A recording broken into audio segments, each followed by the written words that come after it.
आधी अधूरी जानकारी हमेशा ही खतरनाक होती है दोस्तों, तो या फिर जानकारी की पूरी लेने की कोशिश करें या फिर जानकारी के पीछे जाएं ही नहीं। आज इस वीडियो में बात करेंगे कि लंदन फोर्सेस के एप्लीकेशन क्या होते हैं, कि इसे हम कैसे यूज़ कर पाएंगे मेल्टिंग और बॉइलिंग पॉइंट के लिए, और क्योंकि ये जेईई में बहुत बार पूछता भी है, इसलिए आज हम इसके बारे में चर्चा कर लेते हैं कि लंदन फोर्सेस के एप्लीकेशन क्या है। इसके लिए हमें कुछ पॉइंट्स को रिमेंबर करना बहुत ज़रूरी है, क्योंकि ये पॉइंट्स ही हमें काम आएंगे। तो सबसे पहला पॉइंट है कि अगर पोलराइजेबल इलेक्ट्रॉन की संख्या बढ़ेगी तब लंदन फोर्सेस इंक्रीज करेंगे, क्योंकि अगर इलेक्ट्रॉनों की संख्या ज़्यादा तो न्यूक्लियस उन्हें कंट्रोल नहीं कर पाएगी, जिसके कारण मोमेंटरी इम्बैलेंसिंग हम करवा देंगे।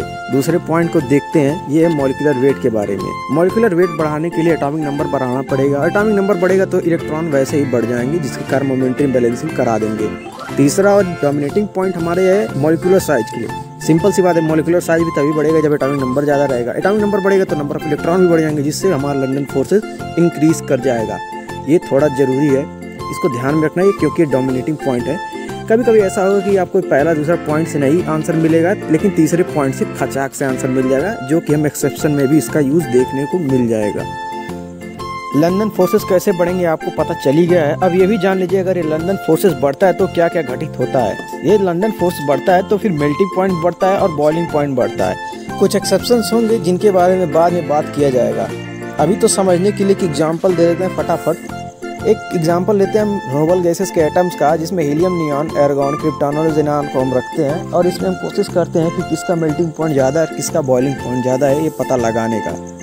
तो देखते हैं, पॉइंट्स आपको पता ही चल गया होगा। इसमें पहले या दूसरे पॉइंट या तीसरे पॉइंट को पढ़ें तो इसमें हम समझ जाएंगे कि किसका मेल्टिंग पॉइंट ज़्यादा है, किसका कम है, और बॉइलिंग पॉइंट भी इसी तरीके से हो जाएगा। आंसर तो आपका आ ही गया होगा, लेकिन यहाँ पे एक प्रो टिप आपको देता हूँ। अगर आपको जब भी मेल्टिंग या बॉइलिंग पॉइंट के बारे में पूछे, तब आपको एक एटम के बारे में कभी नहीं सोचना। आप यूँ समझ लीजिए, आधा ग्लास नियॉन का शरबत है, आधा ग्लास आर्गॉन का शरबत है, तब आपको सोचना है। तब आपको पता चलेगा कि मॉलिक्यूलर वेट कैसे इंक्रीज कर पाएगा, इसका मॉलिक्यूलर वेट किसमें वजन ज़्यादा रहेगा, और उससे आप आसानी से बॉइलिंग पॉइंट के बारे में समझ लेंगे। ये पॉइंट कभी मत भूलिए, हमेशा जानिएगा। एक और एग्जाम्पल देख लेते हैं। यहाँ पे हमारे पास एक एग्जाम्पल है फ्लोरीन, क्लोरीन, ब्रोमीन, आयोडीन।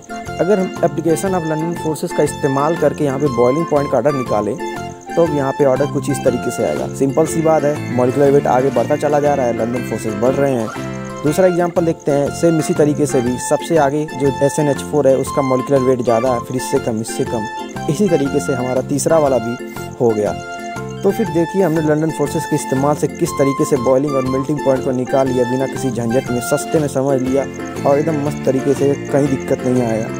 और एक्सेप्शंस हैं तो एक्सेप्शन क्या आते जाते रहते हैं, केमिस्ट्री है, आना काम ही है, बिना एक्सेप्शन के धर्म अधूरा है केमिस्ट्री का।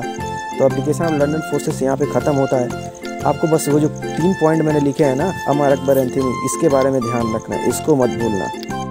अगर आज की वीडियो पसंद आई हो तो एक लाइक ठोकना, और किसी का भी वीडियो देखो तो पूरा देखो, चाहे वो किसी भी सेक्टर हो, क्योंकि आधी अधूरी जानकारी हमेशा ही खतरनाक होती है। सर, आपने पहले कभी डिफिकल्ट नहीं सुना? ये सुना होता ना तो आज तक मैं समोसे की दुकान पे समोसे बना रहा होता। ये फैक्ट्री खड़ी नहीं करी होती मैंने। ये मैं वही सुनता हूँ जिससे मेरे इरादे मजबूत होते हैं।